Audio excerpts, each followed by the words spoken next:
मैं doctor Chanchal Garg, assistant professor, department of history, government arts college Kota, जिस विषय को पढ़ाना है उसकी क्लास है BA second year, paper second, history of Rajasthan. आज का आपका विषय है राजस्थान में 1857 का विप्लव।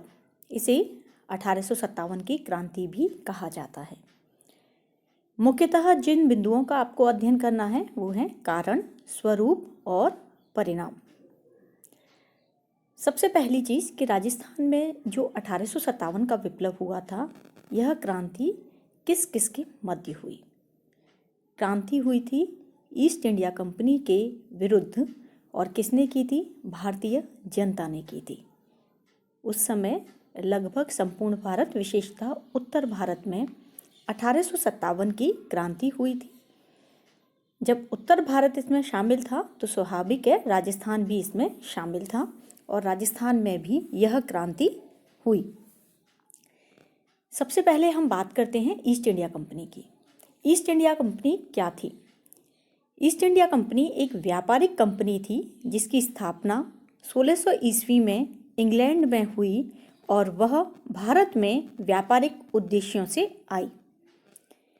लेकिन व्यापारिक उद्देश्य धीरे धीरे राजनीतिक और आर्थिक लाभों में परिवर्तित हो गए। ईस्ट इंडिया कंपनी के भारत में दो प्रमुख कार्य थे: साम्राज्य विस्तार और व्यापारिक शोषण। साम्राज्य विस्तार यानी कि उन्होंने ये जाना कि जब तक भारत, जैसे ही वो भारत की भूमि पर अपना अधिकार कर लेंगे, उनके आर्थिक लाभ बढ़ते जाएंगे, कर वसूली या अन्य अधिकार जो हैं वो उन्हें प्राप्त हो जाएंगे। तो ऐसे में 1757 के प्लासी का युद्ध, यह प्लासी का युद्ध बंगाल नवाब और ईस्ट इंडिया कंपनी के मध्य हुआ था। बंगाल की पराजय हुई और इसके पश्चात ईस्ट इंडिया कंपनी ने कुछ वर्षों तक बंगाल पर अपने कठपुतली राजाओं के माध्यम से शासन किया था। तो प्लासी के युद्ध और उसके बाद 1764 का बक्सर का युद्ध अवध का नवाब, बंगाल नवाब और दिल्ली के मुगल बादशाह, इन तीनों का ईस्ट इंडिया कंपनी के साथ हुआ। और इसके पश्चात एक तरह से भारत में ईस्ट इंडिया कंपनी के साम्राज्य की स्थापना शुरू हो गई, और धीरे धीरे उन्होंने अपने साम्राज्य का विस्तार करना प्रारंभ कर दिया। उनकी साम्राज्यवादी नीति से भारत के सभी वर्ग, चाहे रियासतों के राजा हों, सैनिक, जमींदार, कृषक, ब्राह्मण, मौलवी, सभी पीड़ित थे। आर्थिक विस्तार जो था, व्यापार यानी कि उन्होंने जो कार्य किया आर्थिक लाभों के लिए, धन की प्राप्ति के लिए किया, तो उस धन की प्राप्ति के लिए उन्होंने भारत का हर तरह से शोषण करना, भारत पर हर तरह से प्रभाव डालना शुरू कर दिया था। सबसे महत्वपूर्ण चीज़ एक और कि 1857 में यह क्रांति क्यों हुई। ये माना जाता है 1757 के प्लासी के युद्ध के पश्चात 100 वर्ष तक भारतीयों पर अंग्रेज अत्याचार करते रहे, और उनके खिलाफ जो विरोध की आवाज़ थी वो भारतीयों में 100 वर्ष के पश्चात ही उठ खड़ी हुई। और इसीलिए 1857 का जो वर्ष है, ब्रिटिश शासन के प्रथम 100 वर्ष के पूरे होने के वर्ष के रूप में जाना जाता है। अब इसके अंतर्गत हम सबसे पहले अध्ययन करेंगे विप्लव के कारणों का। क्या कारण थे? इन्हें हम प्रमुख बिंदुओं के अंतर्गत लेते हैं: आर्थिक कारण, राजनीतिक कारण, सामाजिक कारण, सैनिक कारण और तात्कालिक कारण। आर्थिक कारण क्या था? अंग्रेजों का भारत में मुख्य मोटो क्या था? धन की प्राप्ति करना।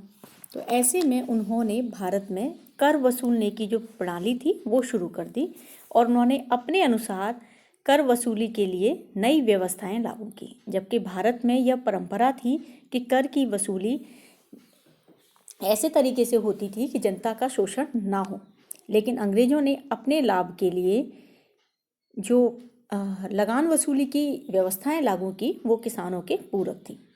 किसानों को सुरक्षा या सुविधाएं देने की कोई भी व्यवस्था अंग्रेजों की प्रणाली के अंतर्गत नहीं थी।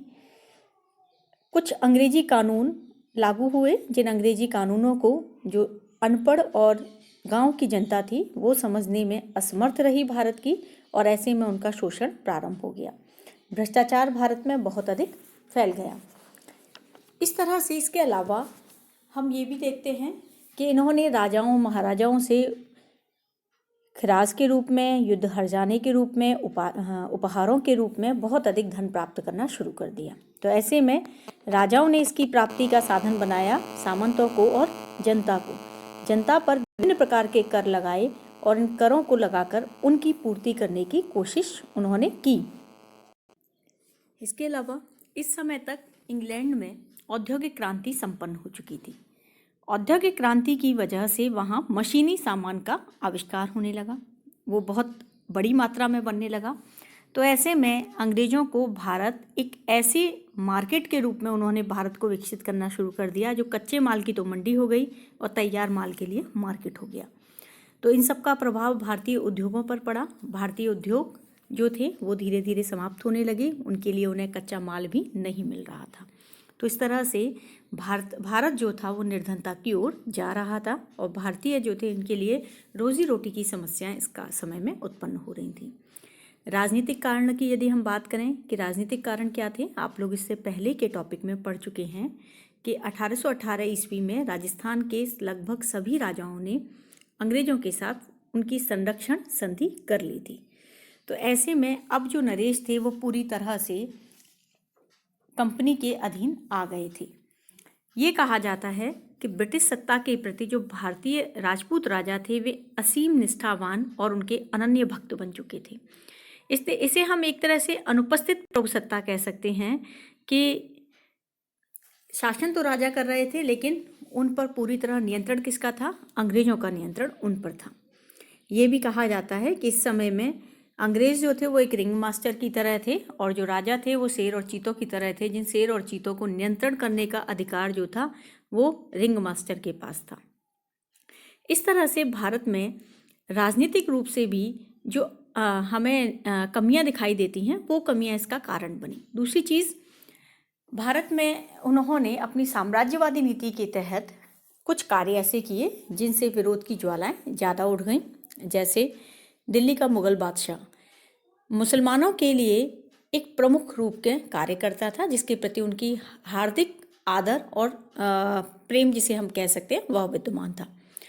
अब ऐसे में ये घोषित किया गया कि मुगल बादशाह दिल्ली के लाल किले में नहीं रहेगा बल्कि उसे एक छोटे से घर में रहना होगा। उसकी पेंशन छीन ली गई। तो ऐसे में मुगल बादशाह के प्रति जो अपमानजनक व्यवहार किया गया उससे मुसलमानों के मन में विरोध की भावना उत्पन्न हो रही थी। इसी प्रकार से डलहौजी ने एक कार्य किया। डलहौजी तत्कालीन गवर्नर जनरल था। उसने एक कार्य किया कि कुशासन के नाम पर, युद्ध के नाम पर अथवा गोद निषेध नीति के नाम पर राज्यों को ब्रिटिश साम्राज्य में मिलाना शुरू कर दिया। कुशासन के नाम पर अवध के राज्य को मिला लिया गया। बाद में युद्ध के नाम पर पंजाब को मिला लिया गया। गोद निषेध नीति के आधार पर झांसी इत्यादि इन राज्यों को मिला लिया गया। झांसी की रानी लक्ष्मीबाई का नाम आप लोगों ने काफ़ी हद तक सुना ही होगा। तो इस तरह से भारतीय राजाओं के साथ जो बुरा व्यवहार किया जा रहा था, उनकी उपाधियां, पेंशन इत्यादि जो समाप्त की जा रही थी, उनसे भारत में विद्रोह उत्पन्न हो रहा था। तीसरा कारण था सामाजिक कारण। ब्रिटिश सरकार ने अपनी नीतियों के माध्यम से भारत की परंपरागत संस्थाओं और मान्यताओं पर प्रहार किया। अनैतिक माध्यमों से अंग्रेजों ने यह कार्य करना शुरू कर दिया, जिसका विरोध भारत के कट्टरपंथियों ने किया। उनका ये मानना था कि अंग्रेज जो उनके समाज में सुधार के नाम पर जो कार्य कर रहे हैं वो वास्तव में उनकी परंपराएं हैं और इन परंपराओं को यदि दूर करने की कोशिश की गई तो ये उनके लिए गलत है। दूसरा, अंग्रेज भारतीयों के साथ निम्न व्यवहार करते थे, उन्हें अत्यंत हेय दृष्टि से देखते थे। वे भारतीयों को काले अथवा सुअर की संज्ञा देते थे और भारतीयों को हर अवसर पर अपमानित किया जाता था। तो ऐसे में उन्हें ये लगता था कि यह भेदभाव का कारण क्या है? अंग्रेजी शासन है। यदि इस भेदभाव को समाप्त करना है तो अंग्रेजी शासन को समाप्त करना होगा। साथ ही अंग्रेजों ने ईसाई धर्म के प्रचार प्रसार के लिए जबरन हिंदुओं का धर्म परिवर्तन और ईसाइयों को सुविधाएं देना प्रारंभ कर दिया। तो इसलिए भी भारतीयों के मन में शंकाएं उत्पन्न हो रही थी। एक और कारण है सैनिक कारण। ईस्ट इंडिया कंपनी जब भारत आई तो उसे एक विशाल सेना की आवश्यकता हुई और इस विशाल सेना के लिए उसने भारतीयों को भर्ती करना शुरू कर दिया। लेकिन इन भारतीयों को यूरोपीय सैनिकों के मुकाबले बहुत कम वेतन दिया जाता था। साथ ही उन्हें सुविधाएं भी कम दी जाती थी, तो सैनिकों में असंतोष उत्पन्न होना स्वाभाविक था। यानी कि एक भारतीय सूबेदार का जो वेतन था वो एक नए सिपाही, यूरोपियन सिपाही से भी कम होता था। भारतीय सैनिकों की पदोन्नति नहीं की जाती थी। जब लगता था ज़्यादा योग्य, ज़्यादा ऊपर के पद पर पहुंच सकता है, तो उसे हटा दिया जाता था, यानी कि रिटायर कर दिया जाता था। भारतीय सैनिकों को बड़ी मात्रा में भर्ती करने के पश्चात भी वो उन पर विश्वास नहीं करते थे। और हम ये कहें कि राजस्थान में सैनिकों पर अविश्वास ही सैनिक विद्रोह का, इस विद्रोह का कारण बना, तो ये भी गलत नहीं होगा। साथ ही सैनिकों को बहुत सी सुविधाएं, जैसे डाकघर इत्यादि की सुविधाएं प्राप्त थीं, वो सारी सुविधाएं जो थी वो उनकी समाप्त कर दी गईं। इसके साथ ही सैनिकों को समुद्र पार भेजा जाता था, और भारत में यह मान्यता थी कि यदि समुद्र पार भेजा जाएगा तो उसे जात बाहर घोषित कर दिया जाएगा। और ऐसा एक सिपाही सीताराम नाम का था, जब अफगानिस्तान से लौटा तो उसे जात बाहर घोषित कर दिया गया था। तो इस तरह की चीज़ें हमें इस काल में भारत में दिखाई देती हैं, जिसकी वजह से अंग्रेजों के विरुद्ध भारत में विद्रोह की ज्वाला जो थी वो खड़ी हो रही थी। सबसे प्रमुख था तात्कालिक कारण। 1856 में ब्रिटिश सरकार ने एक नई बंदूक एनफील्ड राइफल का प्रयोग करने का निश्चय किया भारतीय सैनिकों के मध्य। इस एनफील्ड राइफल का जो कारतूस था, इस कारतूस की टोपी को मुंह से काटना पड़ता था, और ये कहा गया कि इसकी टोपी पर जो चर्बी लगी है वो गाय, सूअर और गाय की चर्बी का प्रयोग इसकी ग्रीस के लिए किया गया है। ऐसे में भारतीयों में जब यह अफवाह फैली तो भारतीयों ने इसका विरोध करना शुरू कर दिया। दूसरा एक और भी कहा जाता है जो बाद में फैली, कि जो भारतीय सिपाहियों का जो खाने का आटा है उसमें हड्डियों का चूरा मिलाया जाता है, जिससे उनका धर्म अपवित्र हो जाए और उन्हें ईसाई धर्म में परिवर्तित करा दिया जाए। तो इस तरह की अफवाहें जब फैल रही थी, ये सब चीज़ें जब हुई, तो उनकी वजह से 1857 की जो क्रांति थी वो हुई। 1857 की क्रांति भारत में सबसे पहले बरहामपुर छावनी में हुई 26 फरवरी 1857 को। यहाँ 19वीं पलटन के सैनिकों ने इन चर्बी लगे कारतूसों का प्रयोग करने से मना कर दिया। सरकार ने इस टुकड़ी को भंग कर दिया। सैनिकों में असंतोष व्याप्त हो गया। इसी समय 29 मार्च 1857 को बैरकपुर छावनी की 34वीं रेजिमेंट में विद्रोह किया। मंगल पांडे ने एक ब्रिटिश अधिकारी को मार दिया, 2 अंग्रेज अधिकारियों को गोली मार दी। मंगल पांडे को मौत की सजा दी गई। और इसके पश्चात लखनऊ में भी भारतीय सैनिकों ने कारतूसों का प्रयोग करने से मना कर दिया। जब ये सब हुआ तो इन सब की खबरें मेरठ छावनी में भी पहुंची, और 10 मई 1857 ईस्वी को मेरठ छावनी के सैनिकों ने विद्रोह कर दिया। अनेक अंग्रेज अधिकारियों को मौत के घाट उतार दिया, और इसके पश्चात वे लोग दिल्ली की ओर गए। वहाँ लाल किले पहुँचे और दिल्ली के में मुगल सम्राट बहादुर शाह जफर को उन्होंने अपना राजा घोषित कर दिया। इस समय ब्रिटिश शासन से पीड़ित जितने भी असंतुष्ट राजा, रियासत के लोग इत्यादि ये लोग थे, वो सभी क्रांतिकारियों के साथ हो गए, और इस तरह से भारत में 1857 का विद्रोह शुरू हुआ। अब बात करते हैं हम 1857 में राजस्थान में अंग्रेजों की स्थिति कैसी थी। ये ध्यान रखिएगा, राजस्थान में अंग्रेजों की 6 छावनियाँ थी। नसीराबाद, नीमच, एरनपुरा, देवली, खेड़वाड़ा और ब्यावर। अगर ढंग से हम इनका अध्ययन करेंगे तो स्थान वाइज जब भौगोलिक स्थिति देखेंगे तो अजमेर के आसपास ये सारी की सारी स्थापित हैं। अजमेर, उदयपुर, यानी कि यही वाला एरिया है जहाँ पर ये सभी स्थापित हैं। जब भारतीय राजपूत राजाओं ने अंग्रेजों के संरक्षण को स्वीकार कर लिया था तो राजस्थान के राज्यों में शांति और व्यवस्था को बनाए रखना किसका कर्तव्य हो गया? अंग्रेजों का।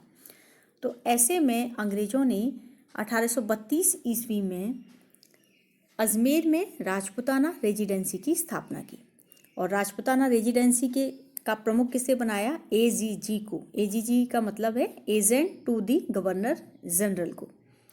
और agent to the governor general की सहायता के लिए विभिन्न रियासतों में पॉलिटिकल एजेंट या जिन्हें हम रेजिडेंट कहते हैं वह नियुक्त किए गए थे।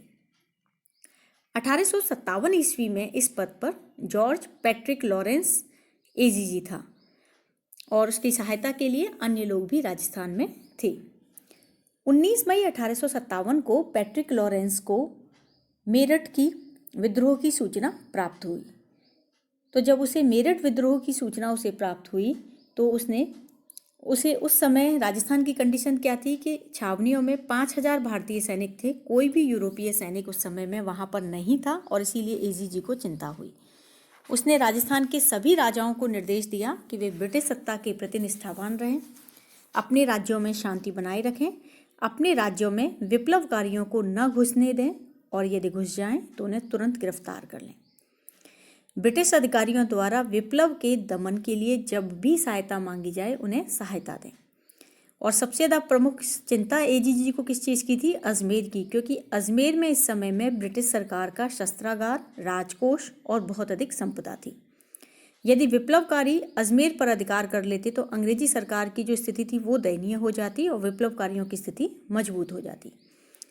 और अजमेर शस्त्रागार और राजकोष की रक्षा इस समय मेरठ से आई 15वीं बंगाल नेटिव इन्फेंट्री की 2 टुकड़ियां कर रही थी। उसे ये लगा एजीजी को कि मेरठ में ही विद्रोह हुआ है और ये जो सैनिक टुकड़ियां मेरठ से आई हैं, क्या पता ये लोग भी विद्रोह कर दें। तो उसने मेरठ से आई हुई सैनिक टुकड़ियों को नसीराबाद भेज दिया और अजमेर की रक्षा के लिए 2 मेर रेजिमेंट अजमेर बुला लें और उन्हें यहाँ स्थापित कर दिया। और साथ ही कोटा से भी आदेश दिया गया कि कोटा के सैनिक अजमेर पहुँचें। एजीजी ने बम्बई सरकार से भी यहाँ पर यूरोपियन सेनाएं भेजने के लिए कहा। अब ये जो कार्य हो रहे थे, इधर तो सैनिकों में विद्रोह, सैनिकों में शंका उत्पन्न कर दी और इधर जो राजस्थान के सामंतों का एक वर्ग था, क्योंकि अंग्रेजों ने सामंतों के विशेषाधिकारों को छीन लिया था। राजाओं को जब अंग्रेजों का संरक्षण प्राप्त हो गया तो उन्हें ये लगने लगा कि अब सामंतों की कोई ज़रूरत नहीं है, तो वो सामंतों पर विभिन्न प्रकार के कर और उनका दमन करने का प्रयत्न करने लगे। इधर अंग्रेजों को भी लगा कि सामंतों की अब ज़रूरत नहीं है, क्योंकि सेनाएं तो वो खुद की रखते थे और उसका खर्चा राजा से लेते थे। तो सामंतों के विशेषाधिकारों को, उनके अधिकारों को समाप्त करने का पूरा प्रयास अंग्रेजों द्वारा किया जा रहा था। तो कई सामंत जो थे वो अंग्रेज विरोधी हो रहे थे और जनता जो थी वो तो अंग्रेजों के विरोधी थी, क्योंकि जनता को ये लगता था कि उसके कष्टों का कारण अंग्रेज हैं, तो यदि अंग्रेजों को बाहर निकाला जाए तो उनके कष्ट समाप्त हो सकते हैं।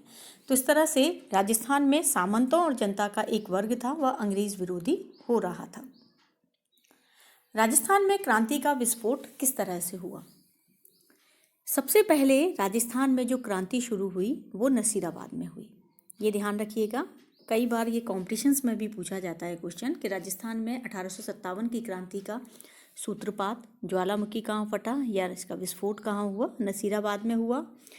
डेट थी 28 मई 1857 और किया किसने था? 15वीं बंगाल नेटिव इन्फेंट्री के सैनिकों ने। कारण क्या था? जब उन्हें नसीराबाद भेजा गया तो उनके मन में यह शंका आने लगी कि उनके वफादार होते हुए भी अंग्रेजी सरकार ने और अंग्रेज गवर्नर एजीजी ने उन पर शक किया है। और इसी समय में यह अफवाह भी फैली कि सैनिकों को दिए जाने वाले आटे में मानव हड्डियों को पीसकर मिलाया जाता है।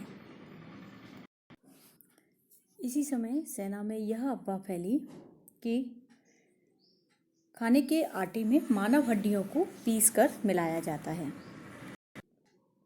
समस्त सेना में उत्तेजना फैल गई और 28 जून 1857 के दिन 3 बजे 15वीं बंगाल नेटिव इन्फेंट्री के सैनिकों ने विद्रोह कर दिया। ब्रिटिश अधिकारियों ने इन विप्लवकारियों को दमन करने का, इन्हें शांत करने की कोशिश की, लेकिन ऐसा नहीं हुआ। अंग्रेज अधिकारी घायल हो गए, अनेक मारे गए। 30वीं नेटिव इन्फेंट्री ने 30 मई को इस विद्रोह में भाग लिया और छावनी में जब विद्रोह बढ़ता गया तो अंग्रेज अधिकारी वहाँ से भाग लिए, या अंग्रेज अधिकारियों को वहाँ से अपने परिवार सहित वे लोग वहाँ से ब्यावर चले गए। और कंपनी में जो थी वो जिसे हम कहते हैं अराजकता फैल गई। अंग्रेज अधिकारियों के घरों की तिजोरियाँ तोड़ दी गईं, उनसे धन प्राप्त करके विद्रोही सैनिकों को वेतन के रूप में बांट दिया गया। ये विद्रोही सैनिक 18 जून को दिल्ली पहुंचे और इन्होंने दिल्ली में अंग्रेजी सेना जो दिल्ली लाल किले को घेरे हुए थी उन पर आक्रमण किया और अंग्रेजी सेना को परास्त कर दिया। इसके बाद विद्रोह हुआ नीमच में। नीमच में विद्रोह हुआ है 3 जून 1857 को। नसीराबाद विद्रोह की सूचना जब नीमच के सैनिकों को प्राप्त हुई तो वहाँ का जो सैनिक अधिकारी था एबॉट, वो भयभीत हो गया और उसने भारतीय हिंदू और मुस्लिम अधिकारियों को गंगा और कुरान की शपथ दिलाई कि वे ब्रिटिश शासन के प्रति वफादार रहेंगे। एबॉट ने भी बाइबल पर हाथ रखकर कसम खाई कि वह भारतीय सैनिक अधिकारियों पर पूर्ण विश्वास रखेगा। 2 जून 1857 को एबॉट ने परेड मैदान में सभी सैनिकों को इस शपथ की सूचना दी और सैनिकों से अपेक्षा की कि वे भी वफादार रहेंगे। ऐसे में इस अवसर पर एक अश्वारोही सेना का एक सैनिक था जिसका नाम था मोहम्मद अली बेग। वो नाराज होकर बोला कि अंग्रेजों ने स्वयं अपनी शपथ का पालन नहीं किया। क्या आपने अवध का अपहरण नहीं किया? इसीलिए भारतीय भी अपनी शपथ का पालन करने को बाध्य नहीं है। मोहम्मद अली बेग को उस समय शांत कर दिया गया, लेकिन 3 जून को जब नीमच के सैनिकों को नसीराबाद विद्रोह की सूचना मिली तो उन्होंने भी विद्रोह कर दिया। तोपखाने पर अधिकार कर लिया, छावनी को घेर कर उसमें आग लगा दी और इस तरह से ब्रिटिश अधिकारियों के प्रति उन्होंने कार्यवाहियाँ करनी शुरू कर दी। ब्रिटिश अधिकारियों को अपने परिवार समेत वहाँ से भागना पड़ा। मेवाड़ की ओर जब ये जा रहे थे तो इन अंग्रेजों को डुंगला गांव के एक किसान रुंगा राव ने शरण प्रदान की। बाद में इस समय में ये भी हुआ कि विद्रोहकारियों ने नीमच के एक सार्जेंट की पत्नी और बच्चों को मौत के घाट उतार दिया। विप्लवकारी छावनियों को लूटते हुए शाहपुरा पहुंचे। यहाँ ये ध्यान रखिएगा कि शाहपुरा के ठाकुर ने विद्रोहियों का समर्थन किया, उन्हें 2 दिन तक अपने यहाँ ठहराया, रसद आदि का प्रबंध किया। उसके बाद विप्लवकारी निम्बाहेड़ा पहुंचे। यहाँ भी जनता और अधिकारियों ने उनका स्वागत किया। ये विप्लवकारी नीमच वाले विप्लवकारी देवली पहुंचे और देवली की छावनी को नष्ट कर दिया, लेकिन इस छावनी को अंग्रेज अधिकारी पहले ही खाली कर चुके थे। महिदपुर सैनिक टुकड़ी भयभीत होकर इन विप्लवकारियों के साथ मिल गई। विप्लवकारी टोंक पहुंचे, जनता ने स्वागत किया और टोंक के नवाब की जो सेना थी वो भी इनके साथ मिल गई, जिससे इनकी संख्या जो थी वो बढ़ गई। ये आगरा की ओर बढ़े। मार्ग में कोटा रेजिमेंट के कुछ सैनिक उनसे आ मिले और इस तरह यह दिल्ली पहुंचे और वहाँ ये अन्य विद्रोहियों के साथ मिल गए। इस तरह से नीमच में विद्रोह हुआ। नीमच के विद्रोह के पश्चात कुछ समय के पश्चात ही विद्रोह हुआ नसीराबाद में फिर से।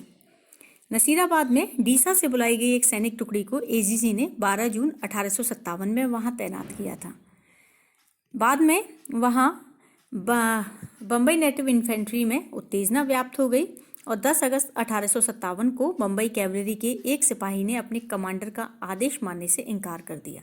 जब उसका साथ अन्य साथियों ने दिया तो ब्रिटिश अधिकारी ने उन सभी को फांसी पर लटका दिया और अन्य सैनिकों को निशस्त्र कर दिया और इस तरह वहाँ पर जितने भी भारतीय सैनिक थे उन्हें सेवा मुक्त कर दिया गया। नसीराबाद के में होने वाले दूसरे विप्लव को अंग्रेजों ने इस तरह से शांत कर दिया। अजमेर में जो विद्रोह हुआ 9 अगस्त 1857 को, वहाँ के केंद्रीय कारागृह के कैदियों ने विद्रोह किया। लगभग 50 कैदी जेल से भाग निकले, लेकिन अंग्रेज अधिकारियों ने उन्हें मार दिया और इस तरह से यह अजमेर शांत रहा। नीमच में पुनः विद्रोह हुआ। कोटा और मेवाड़ की सेनाएं नीमच में शांति के लिए जब वहां पहुंची तो 8 जून 1857 ईस्वी को नीमच पर ब्रिटिश सरकार ने पुनः अधिकार कर लिया। नीमच में कोटा, बूंदी और मेवाड़ की सेनाएं विद्यमान थीं और इस समय में ये अफवाह फैल गई मेवाड़ी सेना में कि मानव हड्डियों का चूरा आटे में मिलाया गया है। तो ऐसे में सहीवाल अर्जुन सिंह नामक जो सेनानायक था मेवाड़ी, उसने सैनिकों को दिए जाने वाले आटे की रोटियां उनके सामने खाईं, लेकिन फिर भी अफवाह या उनके मन में शंका समाप्त नहीं हुई। 12 अगस्त 1857 को नीमच में पुनः विद्रोह हुआ और जब यह विद्रोह हुआ तो इस समय में यूरोपीय सेनाओं ने मेवाड़ी सेना को दबा दिया और इस तरह से मतलब अंग्रेजों को क्षति तो पहुंची, लेकिन फिर भी यह विद्रोह जो था वो लगभग समाप्त हो गया। इसके पश्चात राजस्थान के अन्य क्षेत्रों में विद्रोह किस तरह हुआ और इस विद्रोह के क्या परिणाम निकले, इसका स्वरूप क्या था, यह आपको अगले वीडियो में पढ़ाया जाएगा। धन्यवाद।